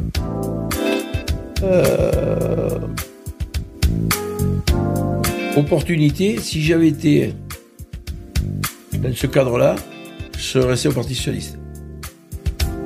Je pense que peut-être aujourd'hui, si je n'avais pas rendu ma carte et si j'avais été le bon soldat, je pense que j'aurais vraisemblablement un autre mandat que celui de maire. Le tour serait arrivé, et puis parce que c'est comme ça, quoi. Quand le tour arrivera, tu le prendras. Donc vous n'êtes pas un opportuniste. Donc je ne suis pas un opportuniste. Très bien. Après, bon, vous me posez la question si c'est pas... Non, je pense qu'à un moment donné, il faut être clair avec soi-même et être clair avec les gens. Moi, je veux dire, moi, j'ai pas de honte. Alors, je suis pas macroniste. Moi, je suis plus pour ce mouvement qui a été enclenché par Macron et par l'ensemble des gens qui l'entourent. Un besoin de changement. Voilà, moi, je suis pas un fou de Macron. C'est d'avoir su fédérer autant de gens de mondes divers, d'idées diverses, qui m'a séduit. Derrière, ce qui m'a séduit, et je crois que ça aussi, c'est que quoi qu'on puisse dire, quoi qu'on puisse taxer Macron sur sa nature, il a su tenir l'économie aujourd'hui. Et je rappelle qu'il sort de la banque. Voilà, donc je peux vous en parler parce que quand même, bon, on a été un peu les relais de ces décisions. Et aujourd'hui, je crois que sur un plan européen ou même mondial, je crois que il représente quand même bien la France. Ça, c'est important. Pour moi, que à la tête de l'État, il y a quelqu'un qui représente bien la France, qu'il soit respecté. Que derrière, il y a la jeunesse, il est jeune, qu'il ait une belle vision de la France et de l'économie. Il y a aussi, alors certes, il a fait des erreurs, mais qu'il n'en fait pas. Il n'en fait pas. Aujourd'hui, qu'il n'en fait pas. Mais vous savez, quand on regarde autour d'Emmanuel Macron, quand on regarde autour des hommes politiques, on fait le tour de tous les hommes politiques aujourd'hui, qui se disputaient la place pour aller à la candidature, pour être candidat à la candidature pour les présidentielles. On y arrive là prochainement. Et entre nous, quel candidat voyez-vous au premier tour des présidentielles pour l'année qui arrive et qui soutiendrez-vous?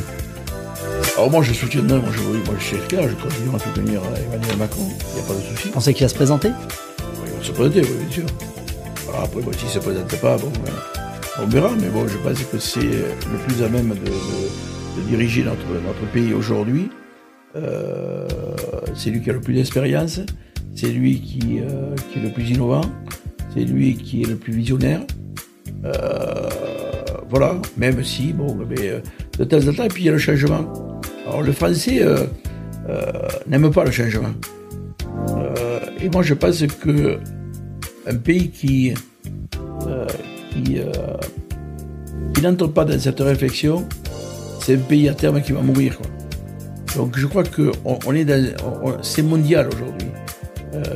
On n'est pas les seuls petits canards dans un coin. On est obligé de tenir compte de cette mondialisation et de fonctionner au travers de cette mondialisation.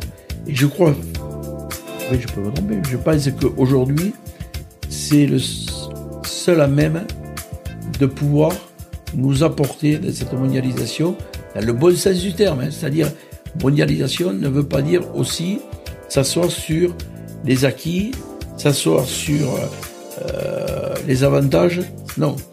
Encore une fois, les acquis, il faut les garder, il faut les défendre, les acquis. Les avantages, il faut les renforcer. Le social, il faut le conserver. Mais tout ça a un prix.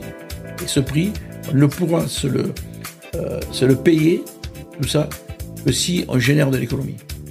Aujourd'hui, c'est le seul à même à pouvoir générer de l'économie. Vous écoutez Musique et Confidence sur Contact FM. Nouvelle pause musicale, Boogie Boogie au piano, interprété par Guy Léonard.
vous êtes à l'écoute de Musique et Confidence, eh bien sachez que vous êtes au bon endroit. Didier Combis est mon invité jusqu'à tard ce soir et bien naturellement, nous vous proposons d'utiliser l'espace commentaire de Facebook pour vous exprimer, déposer vos remarques, vos avis ou tout simplement un petit bonsoir pour nous confirmer votre présence. N'hésitez pas non plus à vous manifester en cliquant sur l'un des 7 emojis de votre choix. Pouce bleu, cœur, smiley, tout est fonction de votre humeur.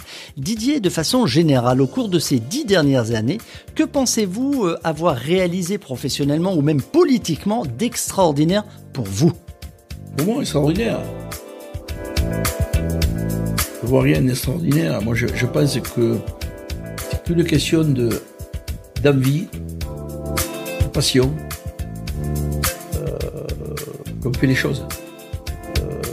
Moi, aujourd'hui, aussi bien dans le monde professionnel que dans le monde politique, je dirais que je suis au service des gens. Je suis au service des gens avec des pouvoirs aussi bien professionnels que politiques qui me permettent d'aller peut-être un peu plus en avant. Mais encore une fois, les choses extraordinaires, vous savez, je pense que c'est tout simplement de faire des choses qui collent aux besoins des gens. Ça, c'est une grande satisfaction pour vous. Ouais. J'ai le sentiment voilà. que vous voulez vraiment... Moi, je suis dans l'intérêt général, je suis dans l'écoute des gens, je suis dans l'aide. Voilà, et j'attends aucun retour. D'accord. Aucun du tout. Je le fais parce que c'est à moi, quoi. D'accord. Et quel type justement de contraintes ou de problèmes vous avez rencontrés lorsque vous avez commencé à entrer en politique ? C'était quoi les principaux freins ? En ta politique ? Ouais. Mais je dirais que c'est toujours avec le recul. Avec l'expérience et les mandats que je viens de faire, peut-être que s'il fallait recommencer, je ne sais pas si j'irais de la même façon. Si je le ferais de la même façon. D'accord. Voilà. Parce que, vous savez, le monde politique est un monde cruel. Et effectivement, qui ne vous attaque pas simplement à vous, qui déborde aussi sur votre famille. Et voilà quoi. Ça, c'est compliqué. Justement, parlons-en. J'imagine qu'entre vie professionnelle, vie politique, vie sociale ou même familiale, tout n'a pas été facile, vous venez de le dire. La politique, c'est un monde cruel. Quels sont les événements importants qui vous ont le plus touché ? Qui m'a le plus touché, vous savez qu'on peut faire de la politique, mais moi j'ai toujours fait de la politique sans attaquer les gens. Donc, et je crois que ça aussi c'est important. On peut attaquer les idées, on peut attaquer le fonctionnement, on peut attaquer beaucoup de choses, mais on n'attaque pas les gens. Et moi, ce qui m'a le plus fait mal, c'est quand on m'a attaqué personnellement. Voilà. Alors, on m'a attaqué sur le plan professionnel au travers de la politique. Donc, on a essayé de me déstabiliser professionnellement parce que je ne convenais pas politiquement, voilà, et que j'avais ma liberté de parole et que je conserve toujours. Donc, et là, ça a été un moment compliqué. Heureusement que j'étais très soutenu par mes patrons, et qui n'ont pas ménagé les choses. Ça c'est très bien, je les en remercie. Soutenu par ma famille aussi, parce que ça n'a pas été simple d'être attaqué comme je l'ai été attaqué à plusieurs reprises personnellement. Mais bon, voilà, alors, je disais que c'est pas le jeu, mais bon, aujourd'hui, je ne conçois pas la politique comme ça, quoi. Je trouve que la politique, à ce niveau, elle est sale, elle ne m'intéresse pas. Moi, la politique de ruisseau, ça ne m'intéresse pas. Je suis plus sur une politique, moi, de vision, d'idées, voilà, que dans cette politique qui, en définitive, ne sert à personne et qui amène les gens contre le monde. Alors comment justement vous avez réussi à préserver votre cocon familial dans cette politique justement qui est un petit peu... Le cocon familial, c'est tout simplement parce que, bon, encore une fois, et là je rends hommage à ma compagne qui m'a soutenu dans ces moments très compliqués et qui a su, et mes enfants aussi qui ont su m'entourer parce que, bon, j'étais aussi présent à la maison. Même si, voilà, et que je n'ai jamais dévié de ma vie familiale, et que pour moi, c'est le socle de la vie. Alors justement, derrière chaque grand homme se cache une femme, hein, on l'a vu ensemble. Et votre épouse, aujourd'hui, dans vos engagements politiques, comment elle le vit au quotidien ? Aujourd'hui ? Alors aujourd'hui, elle m'accompagne. Aujourd'hui, on discute, mais elle se mêle absolument pas de mes investissements politiques. Mais elle vous soutient. Elle me soutient à 300%. Très bien. Et comment pensez-vous que votre famille vous perçoit ? Sont-ils fiers de votre engagement, de votre réussite ? Je ne sais pas. Je dirais que je n'ai jamais fait ça pour que mes enfants soient fiers. Je pense que déjà, s'ils doivent être fiers, mais je pense que c'est parce que je suis quelqu'un de loyal et d'honnête. Et ça, je pense que c'est quelque chose d'important. Le reste, vous savez, les hommes passent. Hein. Les hommes passent sur le plan professionnel, politique. Mais quand on a la chance, comme moi j'ai eu la chance d'avoir des parents honnêtes, travailleurs, et qui pour eux, le milieu familial était le plus important, ça vous apprend beaucoup de choses. Et si on peut être fier de quelque chose, c'est de ça. Alors justement, l'homme que vous êtes devenu aujourd'hui est-il en accord avec la définition que l'on peut donner à la politique ? Je la rappelle, c'est l'exercice du pouvoir dans une société organisée. Je dirais que le pouvoir, il faut l'avoir à n'importe quelle situation. Si on veut avancer, il faut qu'il y ait le capitaine, il faut qu'il y ait voilà quoi. Donc, c'est le commandant, le capitaine de cordée, tout ce que vous voulez, mais effectivement, il faut toujours qu'il y ait quelqu'un qui montre le chemin. Mais il faut que ça soit concerté toujours. Il faut que ce chemin il soit concerté et qu'il soit approuvé par une large majorité. Et vous, dans votre quotidien, ce pouvoir dans cette société organisée, comment vous le vivez ?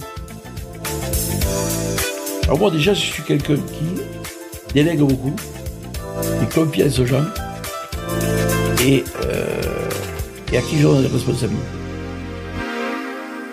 La délégation, c'est quelque chose qui n'empêche pas le contrôle. Mais la délégation, pour un homme, c'est important. Moi, je suis très attaché à déléguer. Donner les responsabilités aux gens, je suis très attaché aussi. Sans responsabilité, on n'avance pas. Et la loyauté, c'est important aussi.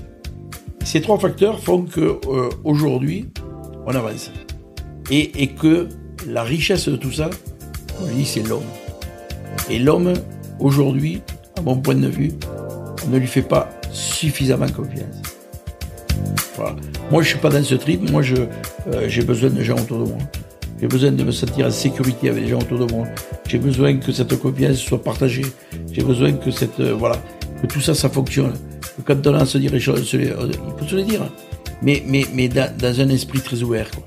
Voilà. Je crois que ce sens de la loyauté pour moi, c'est primordial dans notre société. Malheureusement, souvent on l'a un peu oublié. Ouais, c'est vrai. La politique a-t-elle changé quelque chose dans votre vie ou à contrario, est-ce que c'est vous qui avez changé quelque chose dans la politique ? Alors, moi, j'ai pas la prétention d'avoir changé la politique parce que à ma petite échelle, je dirais que j'ai essayé effectivement mais après c'est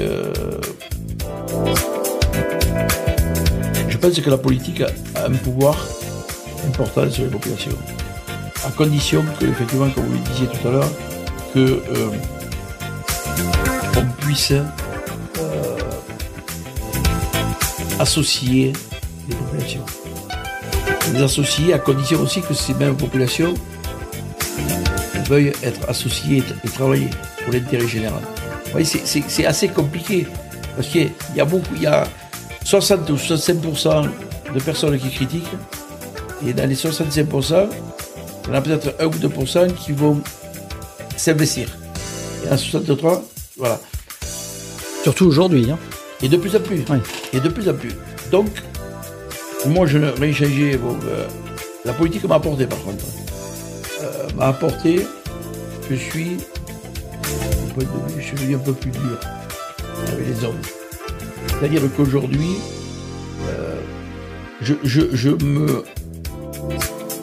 livre moins avec les gens que ce que je me livrais avant. Merci de cette interview alors. Voilà, tout à fait. Tout à fait. Je me livre moins parce que l'histoire me conforte dans ce que je vous dis. C'est-à-dire que bon, vous pensez que, et puis derrière, on vous met des couteaux dans le dos. Vous pensiez que c'était un ami, que c'était... vous êtes confié. Moi, je suis comme ça. Et malheureusement, c'est pas le cas de tout le monde. Et ça vous fait mal. Oui, je comprends. Incontestablement, votre action politique est largement reconnue. Ça, on peut absolument rien dire, notamment à travers 5 mandats de maire. Souhaiteriez-vous briller un 6e mandat, Didier ? Non, je pense que non. Alors justement, quel conseil pourriez-vous donner à votre successeur ? Alors, donner un conseil d'être droit, très droit, d'être passionné, s'il le faut, d'être à l'écoute. Et de prendre en compte toutes les couches sociales. Ça, c'est important. C'est-à-dire que moi, quand je suis arrivé à la mairie, j'ai pris le budget, j'ai fait un camembert, j'ai regardé qui fait quoi et comment. C'est-à-dire, c'est ce qu'on appelle la répartition des richesses. Et moi, je suis pour la répartition des richesses, pour le bien vivre dans cette communauté qui s'appelle la commune. Contact FM, encore plus de musique.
C'était Player of Blue, interprété merveilleusement par Bernard Mazzullo. Chères auditrices et auditeurs, je vous rappelle que depuis votre smartphone, votre tablette ou encore votre ordinateur, eh bien vous pouvez à tout moment nous rejoindre sur la page Facebook Ludovic Bezron et même déposer votre commentaire. Vous pouvez également écouter ce programme en digital sur www.contactfm.fr.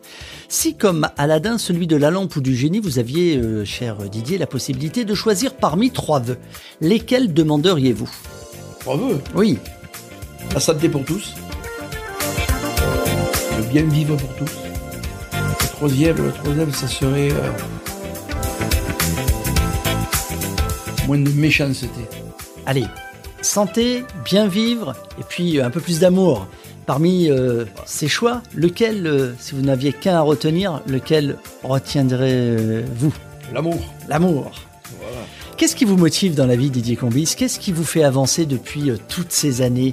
C'est quoi votre carburant quotidien ? Je suis un passionné. Je suis un passionné de beaucoup de choses. Et c'est vrai que les passionnés, je dis toujours, les gens qui n'ont pas une passion, il leur manque quelque chose. C'est comme, moi j'aurais été heureux d'être musicien. Je dis qu'aujourd'hui, les musiciens, les artistes ont quelque chose de plus. Et ça, c'est un regret. J'aurais aimé pouvoir faire de la musique. Voilà, ça je trouve que quelqu'un qui est un acteur, un artiste, ils ont quelque chose en plus que nous n'avons pas. Et c'est ce qui s'appelle la culture, tout simplement, qui est quelque chose de très important dans notre vie. Margaret Mead, célèbre anthropologue américaine formée à l'Université de Columbia, a largement contribué à populariser les apports de l'anthropologie culturelle aux États-Unis et dans le monde occidental. Au-delà de ses nombreux travaux et ouvrages, elle a laissé une célèbre citation que vous avez publiée le 11 novembre 2015 sur votre page Facebook. Je cite : « Ne doutez jamais d'un petit groupe de gens réfléchis et engagés puisse changer le monde. C'est d'ailleurs toujours comme cela que ça s'est passé. » Pourquoi avoir besoin de partager cette citation ? Parce que je crois qu'elle résume tout à fait ce que je pense et qu'elle doit toucher au plus profond chacun d'entre nous. Et est-ce que vous pensez qu'il est encore possible de changer le monde ? Oui. Oui. Moi, je pense qu'il est encore possible de changer le monde. Je crois que les gens se rendent compte qu'on ne peut pas continuer comme ça. Ok. Alors, à quelle vitesse on va changer, ou on va faire du retour en arrière, ou on va changer notre mode de vie, je crois qu'il est urgent aujourd'hui de s'occuper de notre planète. Voyez-vous, l'origine du socialisme, on en parlait tout à l'heure, repose sur l'idée de progrès, c'est-à-dire de la transformation du monde dans un sens plutôt positif. Dans son acceptation la plus large, il condamne également les inégalités sociales et puis l'exploitation de l'homme par l'homme, tout en défendant le progrès social. Que pensez-vous finalement de cette définition ? Elle est très actuelle, non ? Et le reste actuel. Et malheureusement, je crois qu'on s'en est un peu écarté. Et selon vous, le Parti socialiste français est-il mort ? Mal en point. Alors bon, je crois qu'il faut revenir aux véritables valeurs du socialisme, mais ça appartient aussi aux dirigeants qui sont à la tête de ce parti de remettre le socialisme peut-être au cœur de notre société. Mais pour cela, je crois qu'il y a du chemin à faire. Je crois qu'il y a eu beaucoup de bêtises faites. Et surtout que, on s'est écarté des fondamentaux. Pourriez-vous revenir au Parti socialiste ? Je ne crois pas, bien sûr, mais à condition que les hommes qui incarnent aujourd'hui le Parti socialiste, parce que je crois que, tout est là-dedans, c'est-à-dire que moi, je ne me reconnais absolument pas dans les femmes et les hommes qui dirigent le Parti socialiste. En même temps, aujourd'hui, ils ne sont pas trop présents. Enfin, je ne les trouve pas très en avant voilà. Non, publiquement. Moi, je dis qu'aujourd'hui, il y a des combats importants à mener, et je crois que le Parti socialiste ne l'évène pas comme il devrait. Je pense que dans la vie, il ne faut pas s'opposer pour le plaisir de s'opposer. Il faut être constructif aussi. Un parti digne de son nom doit être constructif, doit être positif, doit être force de proposition. Et là, je crois que ça manque cruellement au Parti socialiste en ce moment. Alors je souris parce que, voyez-vous, j'ai une question qui est la suivante. Pourriez-vous vivre sans politique, abandonner votre mandat et profiter d'une retraite bien méritée ? Et je vais ajouter avec un livre. Alors, je peux vous répondre, c'est que je ne suis pas bricoleur. À la maison, je ne fais pas la chose. Ma femme me le dit assez souvent. Me le reproche assez souvent. Lire, ça dépend de quoi. Mais je suis toujours dans...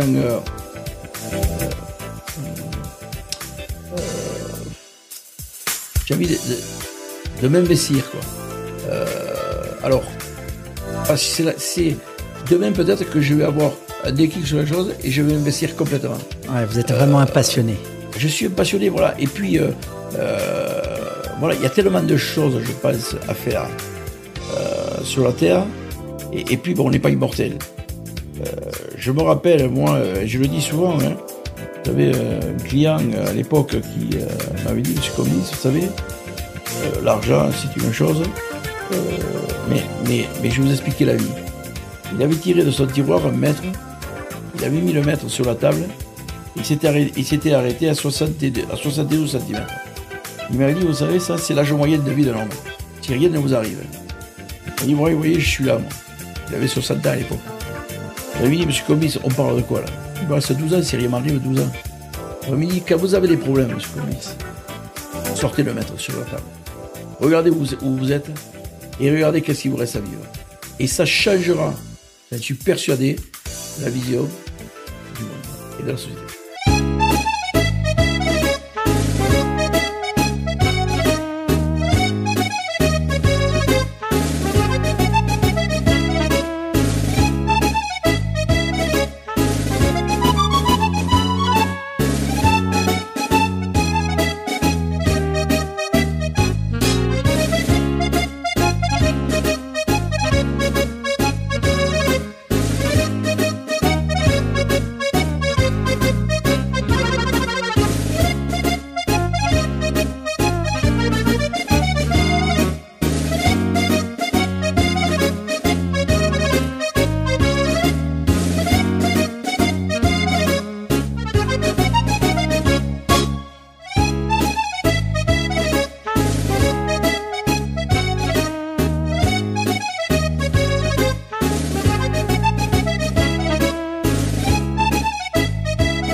Vous êtes à l'écoute de Musique et Confidence sur Contact FM. C'était un morceau intitulé Mairie France, joué par Philippe Bréjean et Joe Pinelli.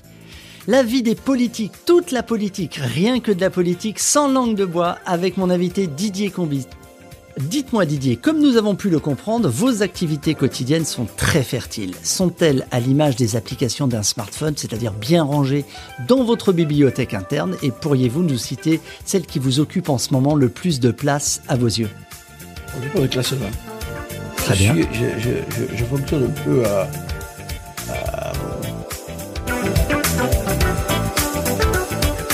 Pourtant, tout est bien rangé chez vous ici. Hein? Non, pas trop, non, intuitif. Je suis... je fais pas partie des gens qui se disent dans 5 ans je ferai ça, dans 3 ans je ferai ça. Non. Aujourd'hui, je peux voir loin une société, je peux voir loin un environnement, mais me concernant, je suis plutôt sur du court terme. C'est-à-dire qu'aujourd'hui, je tiens compte aussi du maître sur le bureau. Eh oui. Et ça, c'est important. Eh oui. Donc, je vais aller à l'essentiel. D'accord. Et c'est ce qui va me passionner le plus. Donc, encore une fois, je crois qu'il y a plein de choses qui me passionnent aujourd'hui, que je suis en train, effectivement, de voir. La retraite de la banque approche, puisque bon, ce sera vraisemblablement en février 2022. Mais bon, je pense déjà à l'après.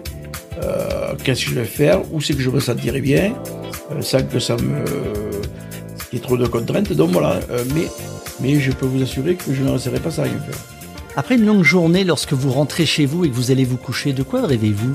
Alors je dors très peu, et puis je me fais le film de toute la journée. D'accord. Et quand j'ai oublié de faire quelque chose, voilà, le matin, il faut que je le fasse à la première heure. Voilà. Donc ça, c'est important. Après, je dors très bien quand même. Pas parce qu'on dort peu, qu'on dort pas bien. Non, je suis d'accord avec vous. Les sommeils les plus courts sont des fois les meilleurs. Voilà. Donc c'est pour ça que j'invite les gens à faire la sieste le matin. Ça fait beaucoup de bien, mais il faut que ce soit très court. Alors, on vous connaît actif, hein, entre la banque, la mairie de Magri, la présidence du CCAS, mais aussi la vice-présidence de l'association des maires ruraux de l'eau, des gens passent. Comment vous arrivez finalement à tenir tous ces dossiers ? Et je vous disais, parce que, encore une fois, nous sommes bien entourés, je suis bien entouré. Mais, et que je délègue. Et que je délègue énormément. Mais encore, c'est pas. Alors il faut pas se méprendre, c'est pas du cumul de mandats. Aujourd'hui, la banque, c'est ce qui me fait manger. C'est votre métier. C'est mon métier, donc là, ça c'est incontournable. Derrière, il y a la mairie, c'est une passion. Là. Ça, c'est un mandat. C'est un mandat, c'est une passion, et j'ai le pouvoir. Je le partage avec les élus de cette commune. Et ensuite, qu'est-ce qui reste ? Il reste la vice-présidente des maires ruraux, mais j'ai un président. Donc moi, je suis un conseiller. Si on peut appeler ça un conseiller. Donc j'apporte ma pierre à l'édifice. Donc tout ça, ça peut se mener sans trop de problèmes. J'imagine que je pourrais pas, moi, par exemple, me présenter comme président de l'association des maires ruraux de l'Aude. Comme je suis pas maire, il faut être maire. Donc là, on parle pas de cumul de mandats, puisque de toute façon, il y a une règle, c'est qu'il faut être maire. C'est les maires. Donc on ne parle, c'est une association qui ne parle que des contrats. Voilà, c'est ça. Des problématiques de maire. De maire, voilà. Donc c'est vraiment... et puis c'est non rémunéré, je le dis quand même. Ah, important. Non, mais je tiens à le préciser. À l'heure où tout le monde parle d'argent. Voilà, y a aucune... Mais on sent bien quand même chez vous que c'est pas l'argent qui vous motive. Ce qui vous passionne, c'est l'homme. Oui. C'est la richesse de ce que vous pouvez apporter. Je sens vraiment que vous avez ce souci, ce souci du détail qui fait que vous voulez que les gens de Magri, en l'occurrence, se sentent bien dans leur village. Ouais. Tout à fait. C'est mon souhait, effectivement.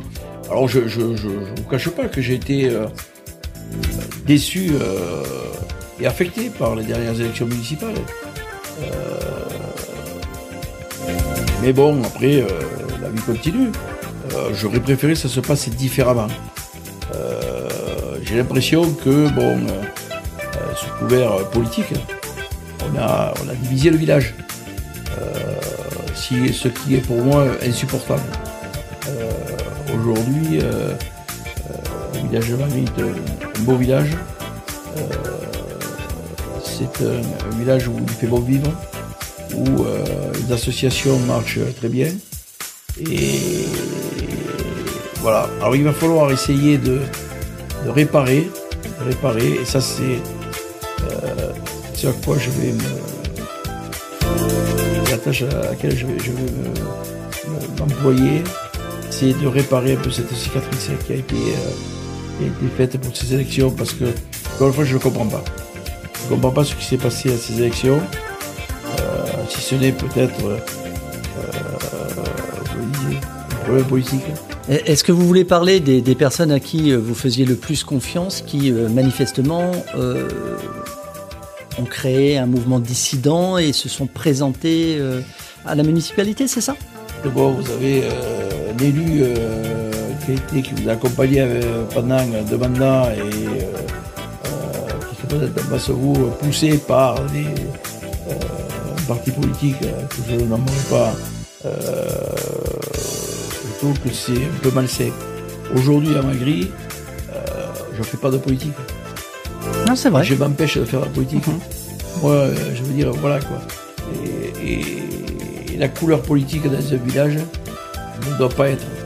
Aujourd'hui, ce qui doit primer, c'est l'intérêt général. C'est ça qui est le plus important.